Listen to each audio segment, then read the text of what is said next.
அவதூறு வழக்கில் மத்திய சென்னை பாஜக வேட்பாளர் வினோஜ் பி செல்வம் வருகின்ற 6ஆம் தேதி ஆஜராக உத்தரவு பிறப்பிக்கப்பட்டிருக்கிறது. திமுக எம்பி தயாநிதி மாறன் தொடர்ந்த வழக்கில் எழும்பூர் நீதிமன்றம் இந்த உத்தரவினை பிறப்பித்துள்ளது. இதுகுறித்த முழு விவரங்களை அறிவோம். எமது செய்தியாளர் சுரேஷ் இணைகிறார். சுரேஷ், வணக்கம். இந்த வழக்கின் முழு பின்னணி என்ன, விவரிங்க.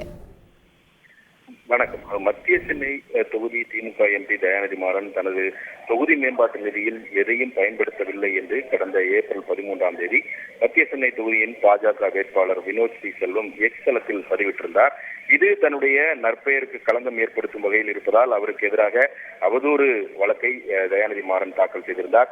இந்த அவதூறு வழக்கில் ஏற்கனவே 95% தொகுதி மேம்பாட்டு நிதி தொகுதி மக்களுக்காக பல்வேறு திட்டங்களுக்காக பயன்படுத்தப்பட்டுள்ள நிலையில் உண்மைக்கு புறம்பாக அரசியல் நோக்குடன் எந்த ஒரு ஆய்வையும் மேற்கொள்ளாமல் அவதூறு பரப்பக்கூடிய வகையில இந்த தகவலை பதிவிட்டிருப்பதனால் அவருக்கு எதிராக இந்திய தண்டனை சட்டம் 499, 500 ஆகியவற்றின் கீழ் நடவடிக்கை எடுக்க வேண்டும் என்று அந்த மனுவில் அவர் கோரிக்கை விடுத்திருந்தார். இந்த மனு எழும்பூர் மாஜிஸ்ட்ரேட் நீதிமன்றத்தில் இன்றைக்கு விசாரணைக்கு வந்தது. அப்போது நேரில் ஆஜராவதற்கு விலக்களிக்க வேண்டும் என்று வினோஜ் பி செல்வம் தரப்பில் ஆஜரான வழக்கறிஞர் கோரிக்கை விடுத்தார். ஆனால் இதற்கு தயாநிதி மாறன் தரப்பில் எதிர்ப்பு தெரிவிக்கப்பட்டது. இருதரப்பு வாதங்களையும் கேட்டுக்கொண்ட நீதிபதி இந்த வழக்கின் விசாரணையை ஜூன் 6ஆம் தேதிக்கு தள்ளி வைத்திருக்கிறார். அன்றைக்கு வினோஜ் பி செல்வம் நேரில் கண்டிப்பாக ஆஜராக வேண்டும் என்றும் நீதிபதி உத்தரவிட்டிருக்கிறார். தகவல்களுக்கு நன்றி சுரேஷ்.